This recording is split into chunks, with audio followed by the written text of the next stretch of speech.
Well, it's time for a little bit of that all-pro action with a little European flavor out in the EU LCS. Regular season's behind us. Time for the all-pro squads, and typically in these all-pro squads, you're seeing pretty much a combination of the top 3 teams making up the majority of these rosters. And for the EU first team, that's pretty much exactly true. In that top lane, you got Wonder from G2. Don't think you can argue that. He's got the craziest numbers across the board for all top laners. And when G2's struggling, he has been a rock in that top lane. The bot lane of Hjarnan and Wadid has definitely struggled at times, but Wonder has been there to carry on tanks or carry champions. Xerxes really burst through the last few weeks of the regular season. This guy has over a 63% burst blood rate. He gets everything rolling for Splice. This is what I always wanted to see from him in his last split with the Unicorns of Love. This looks like rookie of the split Xerxes. Perkz in that mid lane, another G2 member. This is close between him and Cap. Spoilers, they're the top 2 mid laners in EU. I went with Perkz just because of how important he is to that squad. We mentioned Wonder in that top lane. The whole top half of the map is where G2 thrives because their bottom lane, quite frankly, is probably bottom 3 at times in EU. And then you got Reckless in the AD carry spot.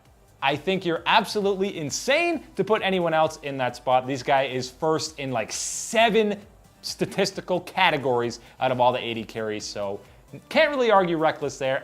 Front runner for MVP, no doubt. And support, probably the weakest role in EU right now. I got my boy Kasing in there. That's a second Splice member. He's made Kabe look fantastic throughout this entire split, and Kasing, very deep champion pool, and you know, he just brings up the morale of any team he's on, mainly because his laugh could cure sadness across the entire planet. So I got Kasing there in support. Only one Fnatic member on that first team All-Pro, which might come as a bit of a surprise because they were far and away the most dominant team in EU. But, I mean, they don't need the top player in every position. And as I mentioned, Caps is pretty close with Perkz for that top mid laner. And that carry duo threat of Reckless and Caps is really what Fnatic has needed to dominate the 2018 spring split. Let's look at the second team All-Pro in EU, which, look at that, Caps in the mid lane. How surprising. The big surprise on here is going to be Alphari in that top lane. Misfits aren't even in the playoffs. So how's this guy an All-Pro top laner? He was the only player on Misfits who was consistently good for the entire split. Maybe Hansama too. You know what? I take that back.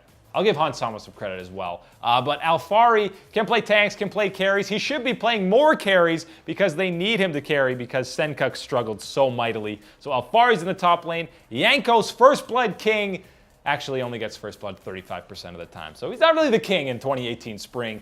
He had some duds this split, but I still think he is the second best jungler in EU right now. Caps, we've already talked about. Kabe, Kasing makes him look good, but the guy is good.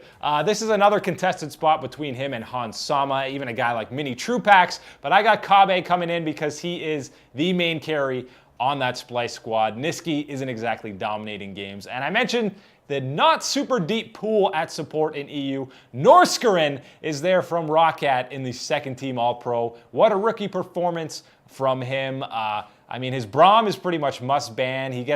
He's so vocal on that squad, and really he's one of the main reasons Hiku has looked a lot better than I expected him to look coming into this split. So I got Norskarin there as the second team All-Pro support. Obviously, some of those second teams are a little bit more contested. Maybe you throw in Broxa over Yankos, or a Hansama Mini Trupax over someone like Kabe. But I like Kabe, what he's done there. He's putting out insane amounts of damage for Splice going forward. Maybe you could throw in a third team All-Pro. Who knows? I know that's what they'll be handing out for the awards, but we just went with the top 2. If you got differing opinions, make sure you let us know in the comments who you think should be on the first or second All-Pro teams in EU or NA. And remember, playoffs, they're coming.